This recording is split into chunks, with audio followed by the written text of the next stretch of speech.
નમસ્કાર ખેડૂત મિત્રો, આજે આપણે થરાદ તાલુકાના પ્રતાપપુરા ગામે એક પ્રગતિશીલ ખેડૂતની મુલાકાતે આવેલા છીએ, જેમને પોતાના ખેતરની અંદર મરચાના પાકનું વાવેતર કરેલું છે.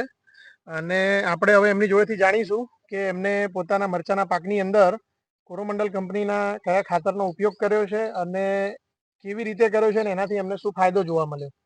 નમસ્કાર ખેડૂત મિત્રો. નમસ્કાર ભાઈ. આપનું પૂરું નામ?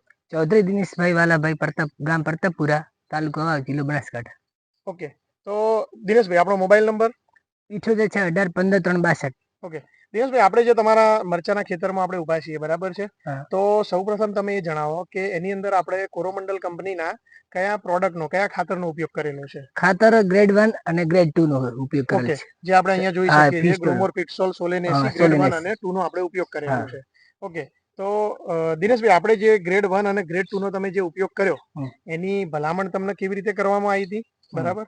અને એનો ઉપયોગ કર્યા પહેલા અને ઉપયોગ કર્યા પછી તમને શું શું ફરક જોવા મળ્યો એ જરાક બીજા ખેડૂત મિત્રોને જણાવો.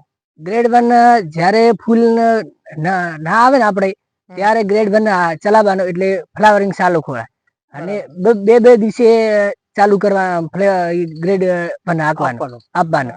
પછી જયારે મરચાની કમ્પ્લીટ બેસી જાય, ફૂલ કમ્પ્લીટ થઈ જાય, એટલે પછી મરચું બેહવાનું સારું થાય એટલે ગ્રેડ 2 ચાલુ કરી દેવાય, એટલે બે દિવસે. ઓકે, એટલે ટૂંકમાં દર 2 દિવસે ગ્રેડ આલવાનો. શરૂઆતની અંદર જ્યારે ફ્લાવરિંગ અવસ્થા હોય ત્યારે ગ્રેડ 1 આપવાનું અને પછી ગ્રેડ 2 આપવાનું. ઓકે, તો દિનેશભાઈ, આપણે જે આ ખેતરની અંદર ઉભા છીએ, બરાબર, તો એની અંદર આપણે 1 અને 2 નો ઉપયોગ કરેલો છે, બરાબર છે. તો તમે એ જણાવો કે આપણે આ ગ્રેડ જ્યારે તમે નતો વાપર્યો ખેતરમાં, ત્યારે શું પરિસ્થિતિ હતી અને એ વાપર્યા પછી આપણને એનું પરિણામ શું મળ્યું એ જરાક તમે જણાવી શકો? જ્યારે વાપર્યો નતો ને ત્યારે આ ફૂલ બેહતો નતો, ફ્લાવરિંગ નતો ખોલાતું. અને આ ગ્રેડ 1 ને 2 ચાલુ કર્યા છે, ફ્લાવરિંગ સારું ખોલાય, પછી મરચાની સાઈઝ સારી બને અને રોપા મજબૂત સારા રહે. ઓકે, તો અહીંયા આપણે બતાવી શકો છો કે શું શું આપણને ફરક જોવા મળ્યો? હા, બતાવી શકીએ. આ મરચાની ફ્લાવરિંગ રહે ને, આ મરચું બેહવાનો ગ્રેડ 1 આક્યો છે હાલ. એટલે આ મરચું બેહવાની તૈયારી થઈ ગઈ છે. પણ જયારે મરચું મોટું થશે ને ત્યારે ગ્રેડ 2 ચલાવવાનો, બે દિવસે ને ગાળે ચલાવી નાખ. ઓકે, તો તમે આ જે ગ્રેડ 1 નો ઉપયોગ કર્યો, પહેલા તમારા ખેતરની અંદર મરચામાં ફૂલ નતા આવતા, ગ્રેડ 1 આપણે ચાલુ કર્યો તો એના પછી આપણને ફૂલ સારા એવા જોઈ શકીએ છીએ ઓલ ઓવર કે ફૂલ ઘણા સારા હતા, એના કરતા ઘણા બધા સારા છે.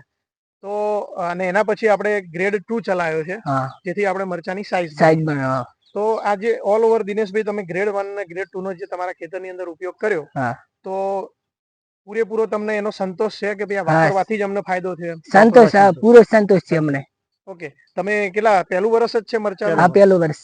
ઓકે, તો તમારો જે અનુભવ મરચાનો નથી એ પ્રમાણે આજે તમારા ખેતરની અંદર ગ્રેડ 1 અને ગ્રોમોર પિટસોલ સોલેનેસી ગ્રેડ 1 2 નો ઉપયોગ કર્યા પછી તમને પોતાને કેવું લાગે છે? સારું લાગે છે અમને આ વર્ષે, સારું લાગે અને આવકે સારી અમને મળે એવું લાગે છે.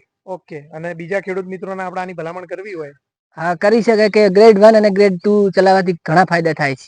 મરચું સારું, ઉત્પાદન સારું મળે છે, પછી એ મરચાની સાઈઝ બીજું બધું સારું એમ. ઓકે, તો ખૂબ ખૂબ આભાર દિનેશભાઈ. આભાર.